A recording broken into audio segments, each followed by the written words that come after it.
नमस्कार दोस्तों, मैं अवनीश सर और आपका पसंदीदा चैनल एग्जाम नीति में आपका स्वागत है। दोस्तों, आज हम लोग पढ़ने वाले हैं भारतीय संविधान के कुछ महत्वपूर्ण टॉपिकों के बारे में, जैसे विधायिका, कार्यपालिका और न्यायपालिका। दोस्तों, कई स्टूडेंटों में भ्रांतियां रहती है कि क्या होता है विधायिका, क्या होता है कार्यपालिका और क्या होता है न्यायपालिका। दोस्त, आज हम लोग इतनी बारीकी से इस चीज को पढ़ेंगे कि आपका पूरा कंसेप्ट क्लियर हो जाएगा। इस पूरे वीडियो में आप बने रहिएगा, साथ में एक एक महत्वपूर्ण बिंदुओं को आपके भाषा में हम समझाएंगे और इस वीडियो के बाद आपको विधायिका, कार्यपालिका और न्यायपालिका में कोई दिक्कत नहीं आएगी। बिल्कुल बारीकी से आपकी भाषा में हम समझाने का प्रयास करेंगे और हमें उम्मीद है इस वीडियो के बाद आपका सारा कंसेप्ट क्लियर हो जाएगा। तो आइए दोस्त, शुरू करते हैं। ध्यान दीजिएगा, विधायिका किसे कहते हैं? कानून जो बनाती है, जो संस्था कानून, जो लोग मिल करके कानून बनाते हैं, उन्हें ही हम क्या कहते हैं? विधायिका कहते हैं। कानून कैसे बनता है इसके बारे में हम लोग बात करेंगे। कार्यपालिका हम लोग किसे कहते हैं? जो बन करके कानून तैयार हुआ है उसको लागू करने वाली जो संस्था होती है, इसमें कितने लोग होते हैं, उसे हम लोग कार्यपालिका कहते हैं। और जो इस कानून के अपराध को तोड़ने के लिए जो सजा दिया जाता है, न्याय किया जाता है, उस वो न्यायपालिका का कार्य है। ध्यान दीजिएगा दोस्त, कानून कैसे बनता है, ये विधायिका की बात हो रही है। पहले हम लोग देखते हैं विधायिका को कानून कैसे बनता है। तो देखिए, दो स्तर पे कानून बनता है। कितने स्तर पे? तो दो स्तर पे कानून बनता है। एक आपका बनता है केंद्र स्तर पर, केंद्र सरकार के तरफ से, और एक राज्य की तरफ से। दो स्तर पे कानून बनता है, एक राज्य की तरफ से और एक केंद्र की तरफ से। कैसे कानून बनता है इसको देखते हैं। कानून कौन बनाता है? तो केंद्र स्तर पर कानून संसद बनाती है। कौन बनाती है? संसद, इंडियन पार्लियामेंट। वही अगर हम राज्य स्तर की बात करें तो राज्य स्तर पे जो कानून बनाती है वो राज्य विधान मंडल बनाती है। राज्य विधान मंडल, राज्य विधान मंडल। ध्यान दीजिएगा दोस्त, राज्य विधान मंडल बनाती है। राज्य विधान मंडल राज्य स्तर पे कानून बनाती है और केंद्र स्तर पर, देश स्तर पर संसद कानून बनाती है। आप जानते हैं दोस्त कि भारतीय संविधान के अनुच्छेद 79 के तहत, भारतीय संविधान के अनुच्छेद 79 के तहत एक संसद होती है। क्या होती है? भारत का एक संसद होगा जो 3 लोगों से मिलकर के बनेगा। कितने लोगों से मिलकर के दोस्त? तो 3 लोगों से मिलकर के बनेगा। वो कौन कौन 3 लोग हैं इसको हम लोग देखते हैं। यानी कि ये 3 लोगों से मिलकर के बनेगा। एक है आपका लोकसभा, एक है आपका लोकसभा, लोकसभा जो एक पहला अंग है, ये लोकसभा है। दूसरा क्या है? तो राज्यसभा है। क्या है दूसरा? राज्यसभा, राज्यसभा। और तीसरा जो व्यक्ति है वो कौन है? तो राष्ट्रपति, राष्ट्रपति। इन 3 लोगों से मिलकर के, इन 3 लोगों से मिलकर के एक संसद बनती है, जिसका व्याख्या, जिसका उल्लेख भारतीय संविधान के अनुच्छेद 79 में किया गया है। कि संसद के 3 अंग होते हैं, एक लोकसभा, राज्यसभा और राष्ट्रपति। 2 ये सदन होते हैं। कोई भी बिल या विधेयक, कोई भी बिल या विधेयक, पहले तो उसकी ड्राफ्टिंग की जाती है। मान लीजिए कोई बिल है, कोई आपका बिल है, इंग्लिश में बिल कहते हैं, हिंदी में इसे विधेयक कहते हैं, विधेयक। कोई विधेयक, कानून बनाने के लिए पहले कोई विधेयक लाया जाता है तो पहले इसकी ड्राफ्टिंग की जाती है, पहले इसकी मसौदा तैयार किया जाता है, मसौदा तैयार किया जाता है। जैसे कि मान लीजिए कि पेन चोरी के संबंध में 5 साल के कठोर सजा का प्रावधान किया जाएगा। हाथ में पेन है, इसी का उदाहरण दे रहे हैं कि पेन चोरी के संबंध में 5 साल के कठोर सजा का प्रावधान किया जाएगा। या तमाम तरह के जो भी कानूनी विधेयक हो, जैसे भी विधेयक हो, वो मान लीजिए कि उसका पहले मसौदा तैयार किया जाता है। क्या किया जाता है?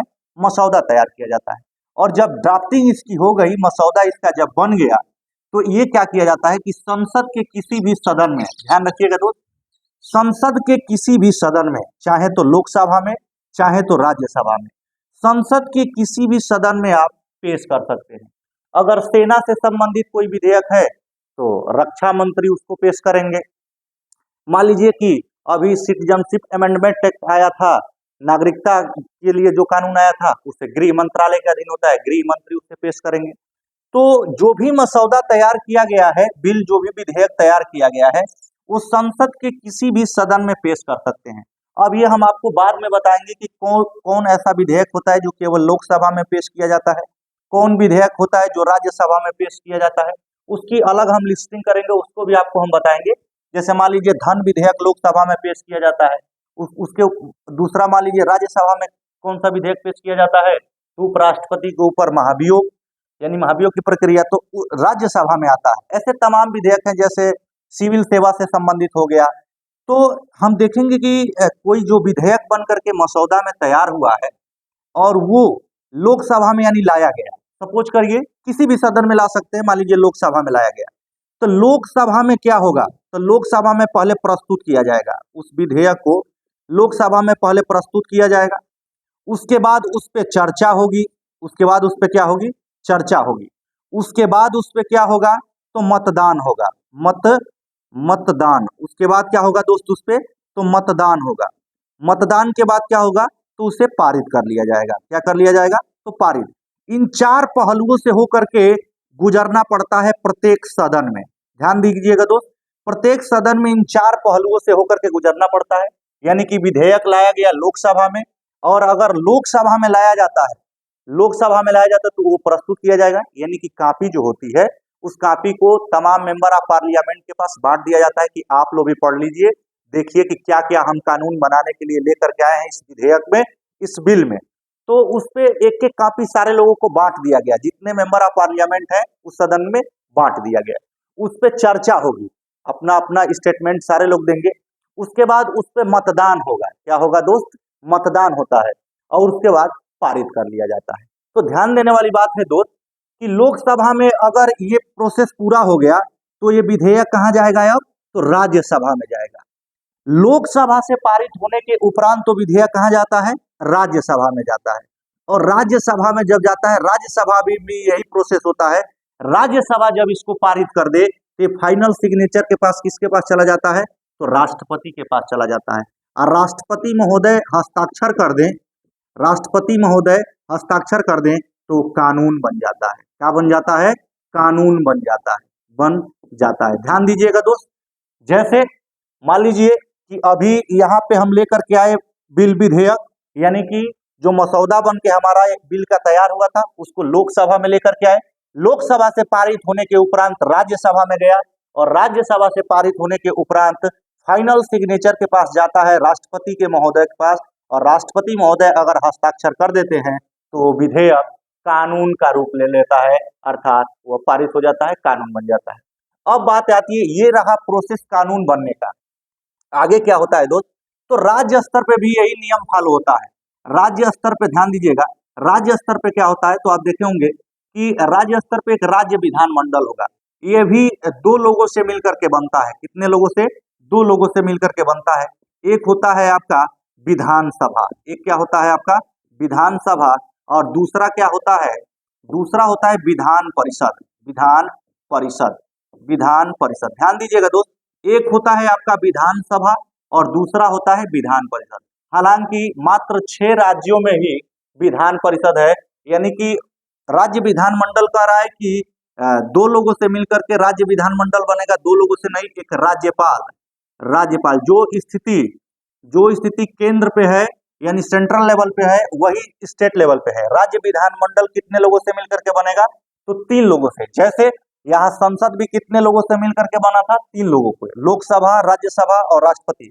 वैसे राज्य विधानमंडल भी विधानसभा, विधान परिषद और राज्यपाल से मिलकर के बनेगा। लेकिन मात्र भारत के 6 ऐसे राज्य हैं जहां पे विधान परिषद है, बाकी किसी भी राज्य में नहीं है। 6 राज्य कौन कौन से हैं, तो एक अपना प्रदेश है उत्तर प्रदेश, एक उत्तर प्रदेश है, दूसरा जो है वो बिहार है, दूसरा कौन सा है, बिहार है।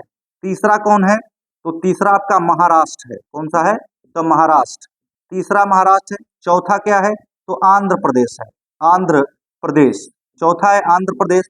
पांचवा जो है आपका वो कर्नाटक है, कर्नाटक, पांचवा जो है आपका कर्नाटक है, और जो छठवां है वो तेलंगाना है, तेलंगाना। ये केवल 6 राज्यों में आपका विधान परिषद है, बाकी किसी भी राज्य में विधान परिषद नहीं है। अगर राज्य मांग करता है कि हमें विधान परिषद होना चाहिए तो ये राज्य मांग करेगा, तब जाकर के विधान परिषद का गठन किया जाएगा, अन्यथा नहीं। तो मात्र 6 राज्यों में विधान परिषद है। सेम जो प्रोसेस सेंट्रल लेवल पे था कानून बनाने का, वही प्रोसेस स्टेट लेवल पे है, राज्य लेवल पे है। तो उम्मीद है दोस्त कि आप अच्छे तरीके से समझ गए होंगे कि कैसे कानून बनता है। अब बात आती है कार्यपालिका की। तो आप जानते हैं दोस्त कि कार्यपालिका क्या होता है। तो कार्यपालिका कानून, ये जो कानून बन करके तैयार हुआ है, कानून बन करके तैयार हुआ है, ध्यान दीजिएगा। जब ये कानून बन के तैयार हुआ तो कोई लागू करने वाला भी चाहिए, तो लागू करने के लिए कार्यपालिका है। और कार्यपालिका के हिस्सा कौन कौन होते हैं इसको भी हम लोग देख लेते हैं। तो कार्यपालिका को हम लोग, ये तो हम लोग समझ गए होंगे।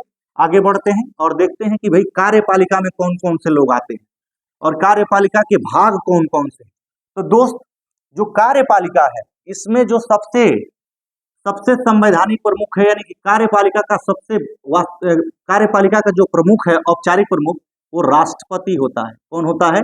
राष्ट्रपति। इसमें आते हैं आपके राष्ट्रपति। दूसरे नंबर पे जो आते हैं उपराष्ट्रपति। कौन आते हैं? उपराष्ट्रपति। उपराष्ट्रपति।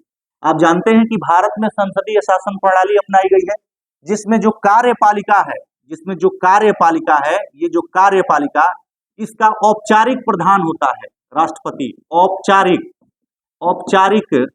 औपचारिक प्रधान होता है। औपचारिक प्रधान यानी कि नाम मात्र के लिए, कहने के लिए ये प्रमुख होता है। सबसे बड़ा पद है ये, हिंदुस्तान का सबसे बड़ा पद कौन सा पद है? तो राष्ट्रपति का ये औपचारिक प्रमुख होता है कार्यपालिका का। ये लोग लागू करेंगे संविधान को, ध्यान से देखिएगा कैसे संविधान कानून को। तो उपराष्ट्रपति को हम लोग देखते हैं। तो उपराष्ट्रपति यानी 2 नंबर के जो प्रमुख हैं ये उपराष्ट्रपति हैं। तीसरे नंबर की अगर बात की जाएगी तो तीसरे नंबर पे आते हैं आपका प्रधानमंत्री। तीसरे नंबर पे कौन आएंगे? प्रधानमंत्री। ये कार्यपालिका के वास्तविक प्रमुख होते हैं। जो ये कार्यपालिका है इसके वास्तविक प्रमुख होंगे, वास्तविक प्रमुख होंगे। ये कार्यपालिका के वास्तविक प्रमुख होते हैं, क्योंकि ये मंत्रिमंडल के प्रधान। इसके बाद अगर हम लोग देखें तो मंत्री परिषद यानी कि जो मिनिस्टर होते हैं उनका जो मुखिया होता है वो प्रधानमंत्री होता है। कौन होता है? तो मंत्री परिषद होता है, उसका मुखिया प्रधानमंत्री होता है। और ध्यान देने वाली बात है दोस्त कि इसमें राष्ट्रपति, उपराष्ट्रपति, प्रधानमंत्री, मंत्री परिषद, इनके सभी मंत्रीगण आ जाएंगे। आप जानते हैं कि मंत्रियों का 3 प्रकार है। मंत्री के कितने प्रकार के होते हैं? तो 3 प्रकार के मंत्री होते हैं। एक होते हैं आपके कैबिनेट मंत्री। कौन होते हैं? तो कैबिनेट मंत्री। एक होते हैं आपके कैबिनेट मंत्री। दूसरे होते हैं जो वो राज्य मंत्री होते हैं। कौन से मंत्री होते हैं दोस्त? तो राज्य मंत्री। और तीसरे की अगर बात करें हम तो ये उप मंत्री होते हैं। कौन मंत्री होते हैं? उप मंत्री। हालांकि जब ये तो 3 प्रकार हो गया, मंत्रियों के ये प्रकार था, यानी कि 3 प्रकार के मंत्री हैं। कितने प्रकार के मंत्री हैं? तो 3 प्रकार के मंत्री होते हैं। 3 प्रकार के मंत्री होते हैं। लेकिन अगर आपसे पूछ देगा कि मंत्रियों का स्तर कितना होता है, मंत्री का स्तर, तो मंत्री का स्तर जो होता है, स्तर, वो 4 प्रकार का होता है। कितने प्रकार का होता है? 4 प्रकार का होता है। 4 प्रकार का होता है। कौन कौन से? तो ध्यान दीजिएगा दोस्त, 4 प्रकार से इसी में एक जुड़ जाता है। यानी कि यहाँ लिख दे रहे हैं पहले कैबिनेट मंत्री, दूसरे जो होते हैं वो राज्य मंत्री, और तीसरे जो होते हैं वो उप मंत्री। लेकिन राज्य मंत्री में ही एक और पद है आपका, लिखा जाता है स्वतंत्र प्रभार मंत्री। स्वतंत्र प्रभार मंत्री। ध्यान दीजिएगा दोस्त। तो अगर स्तर की बात करेगा तो 4 प्रकार के कैबिनेट मंत्री, राज्य मंत्री और उप मंत्री और स्वतंत्र मंत्री। लेकिन मंत्रियों के कितने प्रकार हैं? तो 3 प्रकार के मंत्री।